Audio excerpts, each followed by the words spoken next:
बच्चों, अब हम पाठ तीसरा करेंगे। उस पाठ का नाम है किरमिच की गेंद। किरमिच का मतलब है कैनवास। कभी कभी क्रिकेट में कैनवास जो होता है उसकी टेनिस में भी बॉल का इस्तेमाल करते हैं, तो उसे गेंद कहते हैं। तो देखिए, ये कहानी आपको ज़रूर पसंद आएगी। और उसकी लेखिका है शांता कुमारी जैन। गर्मी की छुट्टियां थी। दोपहर के समय दिनेश घर में बैठा कोई कहानी पढ़ रहा था। तभी पेड़ के पत्तों को हिलाती हुई कोई वस्तु धम से घर के पीछे वाले बगीचे में गिरी। दिनेश आवाज़ से पहचान गया कि वस्तु क्या हो सकती है। वह एकदम से उठकर बरामदे की चिक सरकाकर बगीचे की ओर भागा। गर्मियों की छुट्टी में सभी बच्चे घर में होते हैं। लू से बचने के लिए, गर्मी से बचने के लिए आराम करते हैं घर में। तो इसी तरह दिनेश नाम का ये लड़का अपने घर में बैठा था। तभी उसके आंगन में किसी चीज़ के गिरने की आवाज़ हुई, उसके बगीचे में, पीछे वाले बगीचे में। और रोज़ की तरह वो जानता था कि आवाज़ किसकी है। उसे पता चला कि ये ज़रूर गेंद होगी। तो वो जल्दी से चिक सरकाकर बगीचे की ओर भागा। अरे अरे बेटा, कहाँ जा रहे हैं? बाहर लू चल रही है। लू का मतलब है तेज़ गर्मी। दिनेश की माँ मशीन चलाते चलाते एकदम ज़ोर से बोली, परंतु दिनेश रुका नहीं। उसने पैरों में चप्पल भी नहीं पहनी। जून का महीना था। धरती तवे की तरह तप रही थी, पर दिनेश को पैरों के जलने की भी चिंता नहीं थी। वह जहाँ से आवाज़ आई थी उसी ओर भाग चला। दिनेश ने उस आवाज़ की ओर अपना रुख किया। माँ चिल्लाती रही। माँ घर में मशीन चला रही थी, कोई काम कर रही थी, मशीन पर किसी चीज़ की सिलाई कर रही थी। जब उसने देखा कि दिनेश बिना चप्पल के घर के बाहर निकल रहा है, तो उसने माँ जी ने दिनेश को मना कर दिया, पर दिनेश नहीं माना। उसे तो उस चीज़ को लेने की पड़ी थी।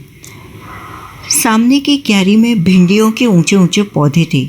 एक और सीताफल की घनी बेल फैली हुई थी। क्यारियों के चारों ओर हरे हरे केले के वृक्ष लहरा रहे थे। दिनेश ने जल्दी जल्दी भिंडियों के पौधों को उलटना पलटना आरंभ किया। उसे लगा कि वो जो चीज़ बगीचे में आकर गिरी है वो ज़रूर भिंडी के पौधे के आसपास गिरी है। जब वहाँ कुछ नहीं मिला तो उसने सारी सीताफल की बेल छान मारी। बेल यानी क्रीपर, वेल, लता। बराबर में ही घूस ने गड्ढे बना रखे थे। घूस यानी बड़ा चूहा। बागीचे में कई बार चूहे उपद्रव मचा देते हैं। जिस किसी पेड़ के पौधों के रूट यानी जड़ें खा सकते हैं, खाने जैसे हो, तो वो खाकर ख़त्म कर देते हैं। तो वहाँ अलग अलग जगह पर घूस यानी चूहा, बड़ा वाला चूहा, उसने गड्ढे बना रखे थे। ढूंढते ढूंढते जब उसकी निगाह उधर गई तो उसने देखा कि गड्ढे के ऊपर ही एक बिल्कुल नई चमचमाती किरमिच की गेंद पड़ी है। टेनिस जैसे वो कैनवास की गेंद। दिनेश ने हाथ बढ़ाकर गेंद उठा ली। लगता था जैसे किसी ने उसे आज ही बाजार से खरीदा है। उसने उसे उलट पलट कर देखा, परंतु कुछ भी समझ में नहीं आया। आज उसे एक नई गेंद का लाभ हुआ था। बिल्कुल नई, चमकती, चमकीली, और इतनी नई थी कि मानो उसे बाजार से आज ही खरीदा गया हो।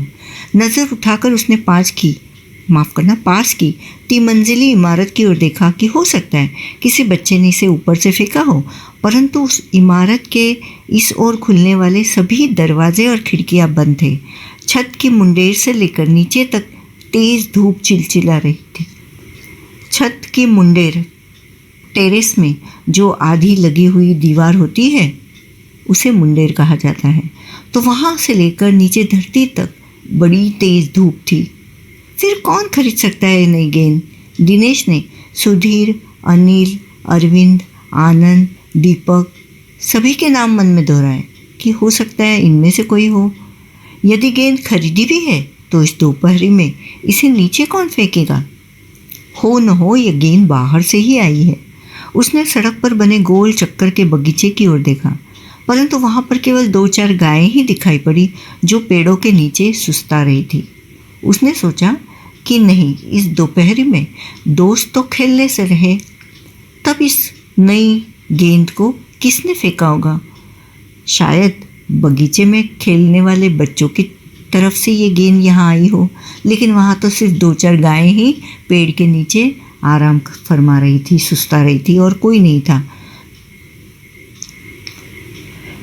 उसे ध्यान आया कि जाने कितनी बार अपने मोहल्ले के बच्चों की गेंदें क्रिकेट खेलते हुए दूर चली गई और फिर कभी नहीं मिली। एक बार तो एक गेंद एक चलते हुए ट्रक में जा पड़ी थी। तो जैसे कि बच्चे जानते हैं, गेंद अगर किसी वाहन मतलब व्हीकल में जाकर गिरे तो उसका पाना नामुमकिन सा हो जाता है। ऐसा कई बार हुआ है कि कई अलग अलग जगह पर गेंद गई और वो फिर नहीं मिली। तभी भीतर से माँ की आवाज़ आई। अंदर से माँ बोली, अरे दिनेश, तू सुनेगा नहीं? सब अपने अपने घरों में सो रहे हैं और तू धूप में घूम रहा है। दिनेश गेंद को हाथ में लिए हुए भीतर आ गया। ठंडे फर्श पर बिछी चटाई पर वह लेट गया और सोचने लगा, भले ही यह गेंद मोहल्ले में से किसी की न हो, परंतु ईमानदारी इसी में है कि एक बार सबसे पूछ लिया जाए। गेंद नई थी, ज़रूर किसी बच्चे ने आजकल में उसे खरीदा होगा। तो भले वह गेंद उसे मिली थी और उसके दोस्तों की कई गेंदें इस तरह दूसरों के बागीचे में, दूसरों के आंगन में जाकर खो चुकी थी, लेकिन फिर भी वह समझता था कि हमें बच्चों को पूछ लेना चाहिए कि ये गेंद किसकी है। गर्मी की छुट्टियां थी। बच्चों ने खेलने की सुविधा को ध्यान में रखते हुए एक क्लब बनाया हुआ था। उस क्लब में सभी बच्चों के लिए बल्ले थे और गेंद खरीदने के लिए वे आपस में क्लब का चंदा देकर पैसे इकट्ठा कर लेते थे। इस तरह से एक ग्रुप बनाया था, क्लब बनाया था और क्लब में सब बच्चों को खेलने के लिए सुविधा थी। अगर गेंद गुम हो भी जाए, खो जाए किसी की गेंद, तो फिर से चंदा इकट्ठा करके पैसा एक एक के पास से लेकर नई गेंद को खरीद लेते थे। शाम को सारे बच्चे इकट्ठा हुए। दिनेश ने सभी से पूछा, मुझे एक गेंद मिली है, अगर तुम में से किसी की खो गई हो तो वो गेंद की पहचान बताकर गेंद मुझसे ले सकता है। तभी अनिल बोला, गेंद तो मेरी खो गई है। कब खोई थी तेरी गेंद? यही कोई 4 महीने पहले। हाँ, तो वो गेंद तेरी नहीं हुई है, दिनेश ने कहा। फिर मेरी गेंद होगी। सुधीर ने तुरंत उस पर अधिकार जताते हुए कहा। वो कैसे? दिनेश ने पूछा। तू मुझे गेंद दिखा दे, मैं अपनी निशानी बता दूंगा। वाह, ये कैसे हो सकता है? दिनेश बोला। गेंद देखकर निशानी बताना कौन सा कठिन है? बिना देखे बता, तब जानूं। दिनेश भी होशियार था। वह बच्चों की चालाकियों को पहचानता था। उसने कहा, इस तरह गेंद दिखाकर उसकी निशानी बताना तो आसान है। तुम बिना गेंद को देखे उसकी निशानी बताओ तो मैं जानूं और फिर वो गेंद तुम्हारी होगी। तभी ऊपर से दीपक उतर आया। दीपक अपना मतलब सिद्ध करने तथा अवसर पड़ने पर सभी को मित्र बना लेने में चतुर था। गेंद की बात सुनकर दीपक बोला, गेंद मेरी है। कैसे तेरी है? सभी ने एक साथ पूछा। कल ही तो तू कह रहा था कि इस बार तेरे पापा तुझे गेंद लाने के लिए पैसे नहीं दे रहे। मेरी गेंद तो 5 महीने पहले खोई थी, दीपक ने कहा। जब बड़े भैया की शादी हुई थी ना, तभी सुनील ने मेरी गेंद छत पर से नीचे फेंक दी थी। दिनेश अच्छी तरह जानता था कि यह गेंद दीपक की नहीं है, क्योंकि दीपक की गेंद तो 5 महीने पहले खोई थी और ये जो दिनेश के पास जो गेंद थी वो एकदम नई थी, जैसे आज ही किसी ने खरीदी हो। तो 5 महीने पहले की गेंद आज कैसे मिली? और दूसरी बात, ये इतनी नई कैसे हो सकती है? वापरने के बाद, उसको इस्तेमाल करने के बाद तो वो खराब हो ही जाती है। दीपक की गेंद 5 महीने खोई थी पहले, और यह कभी नहीं हो सकता कि गेंद 5-6 महीने पड़ी रहे और उस पर मिट्टी का एक भी दाग न लगे। दीपक ने कहा, मैं कुछ नहीं जानता। गेंद मेरी है, वह मेरी है और सिर्फ मेरी है। अरे जा जा, बड़ा आया गेंद वाला। क्या सबूत है कि यही गेंद नीचे फेंक दी थी? अनिल ने पूछा। दीपक ने कहा, हाँ सबूत है, मुझे गेंद दिखा दो, मैं फ़ौरन बता दूंगा। इस तरह से दीपक ने भी चालबाजी करनी चाहिए। दिनेश ने देखा कि झगड़ा बढ़ रहा है।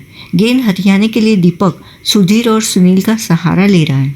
वह जानता था कि यदि गेंद दीपक के पास चली गई तो ये तीनों मिलकर खेलेंगे। अच्छा, मैं गेंद ला रहा हूँ, परंतु जब तक पक्का सबूत नहीं मिलेगा मैं किसी को नहीं दूंगा, दिनेश ने कहा। गेंद आ गई। दीपक उसे देखते ही बोला, यह मेरी है, यही है मेरी गेंद। यह लाल रंग का निशान मेरी ही गेंद पर था। वाह, सभी गेंदों पर ऐसे ही निशान होते हैं, अनिल ने दिनेश का साथ देते हुए कहा। दीपक ने फिर जोर लगाया, मैं अपने पापा से कहलवा सकता हूँ कि गेंद मेरी है। अरे जा, ऐसे तो मैं भी अपने बड़े भाई से कहलवा सकता हूँ कि गेंद दिनेश की है, अनिल ने कहा। इस तरह से गेंद को लेकर बहस हो रही थी। दीपक मानने को तैयार नहीं था कि वो गेंद उसकी नहीं है, लेकिन क्योंकि वो बड़ा था और धूर्त था, वो किसी भी तरह गेंद को हथियाना चाहता था। कुछ भी हो, गेंद मेरी है, दीपक ने उसे धरती पर मारते हुए कहा। धरती पर टप्पा पड़ते हुए मेरी गेंद में से ऐसी ही आवाज़ आती थी। मेरे साथ बाजार चल, दुकानों पर जितनी गेंदें हैं सभी के टप्पे की आवाज़ ऐसी ही होगी। अनिल ने फिर उसकी बात काट दी। अच्छी बात है, तो मैं इसे सड़क पर फेंक दूंगा, देखो कैसे कोई खेलेगा। दीपक ने जैसे ही गेंद को सड़क पर फेंकने के लिए हाथ उठाया कि अनिल और दिनेश ने उसे पकड़ लिया। अब दीपक ने रुआंसे होते हुए अपना अंतिम हथियार आजमाया। या तो गेंद मुझे दे दो, नहीं तो मैं इसके पैसे सुनील से लूँगा। अब तो सुनील, दीपक और सुधीर का गठ मजबूत होने लगा। 5 महीने पहले खोई हुई गेंद की कीमत वह सुनील से वसूल करना चाहता था। तीनों का ही कहना था कि गेंद दीपक की है और उसे ही मिलनी चाहिए।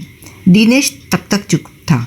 वास्तव में दिनेश का मन उस समय सबके साथ मिलकर उस गेंद से खेलने को कर रहा था। बोला, अब चुप भी रहो, झगड़ा बाद में कर लेंगे, अपने अपने बल्ले ले आओ, पहले खेल ले। और उन्होंने उस नई गेंद से खेलना शुरू किया। 5 मिनट के भीतर ही खेल आरंभ हो गया। दिनेश बल्लेबाजी कर रहा था।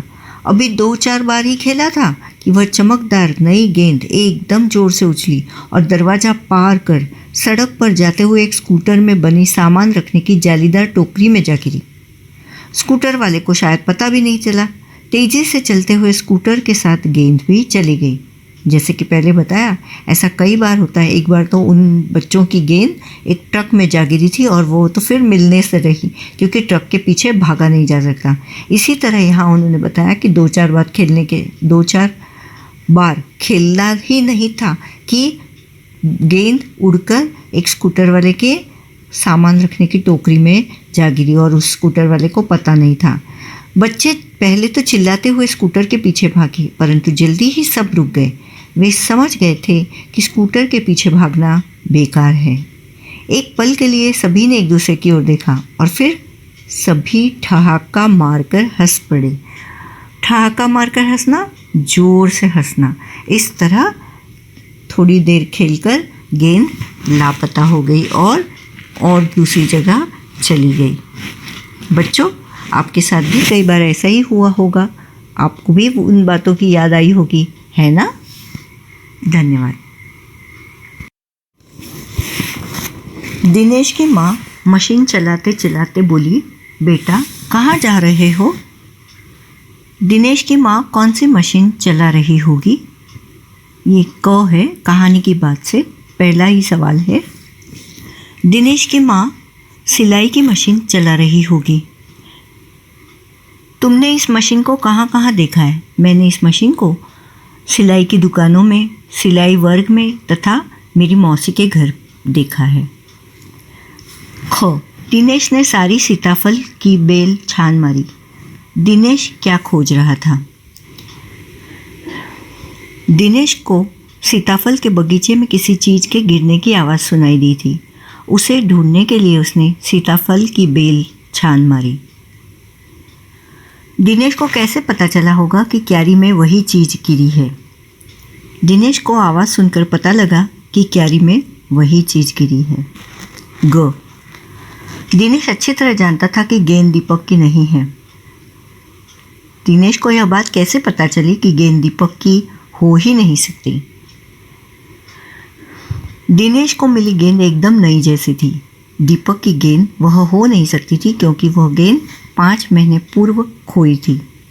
दीपक बार बार गेंद को अपनी क्यों बता रहा होगा? दीपक उस किरमिच गेंद को पाना चाहता था, इसीलिए किसी भी तरह वह बार बार गेंद को अपनी बता रहा था। गेंद किसकी? को दीपक ने गेंद को अपना बताने के लिए उसके बारे में कौन कौन सी बातें बताई। दीपक ने बताया कि उसकी गेंद पर लाल रंग का निशान था। उसे धरती पर मारने पर टप की जैसी आवाज़ होती है, टप्पा पड़ने पर वैसे ही इस गेंद की आवाज़ होती है। ख, अगर दीपक और दिनेश गेंद के बारे में फैसला करवाने तुम्हारे पास आते तो तुम गेंद किसे देती? यह भी बताओ कि तुम यह फैसला किन बातों को ध्यान में रखकर करती।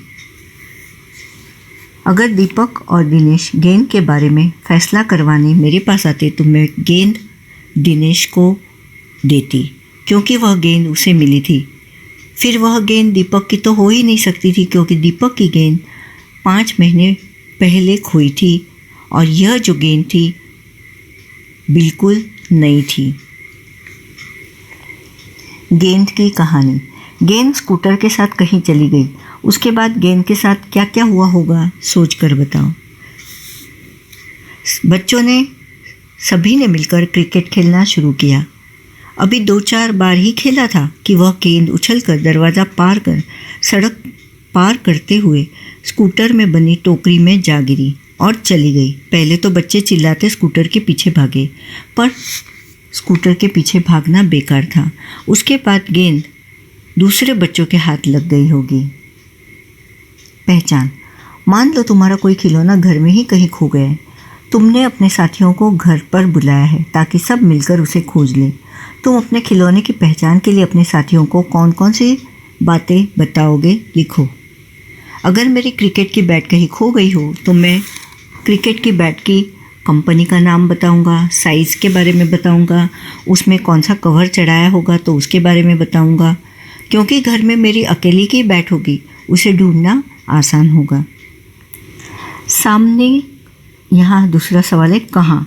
सामने की क्यारी में भिंडियों के ऊंचे ऊंचे पौधे थे।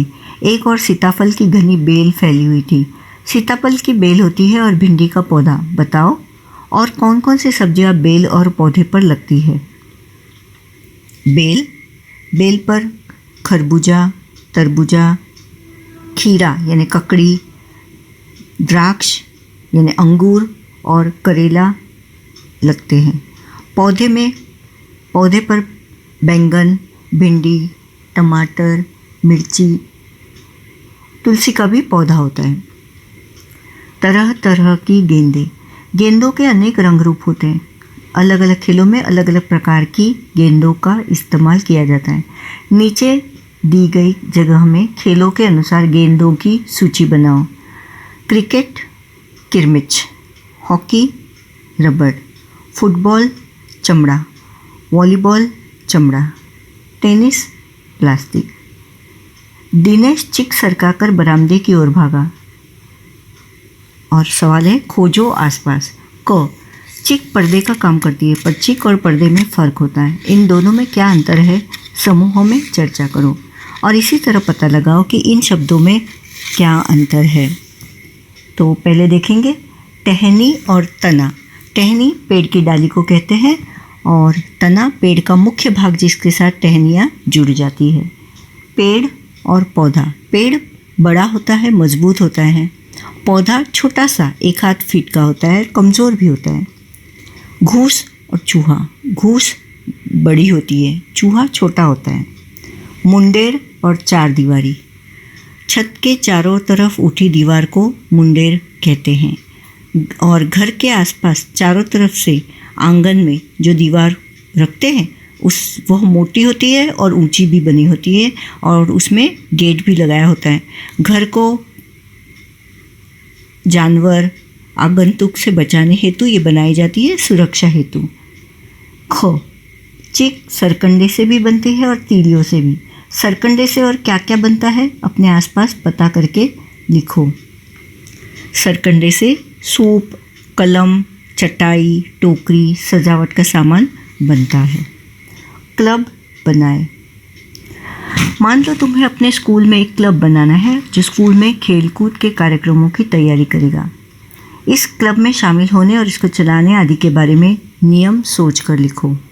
तो नियम होंगे कि सभी बच्चों को अनुशासन का ध्यान रखना होगा।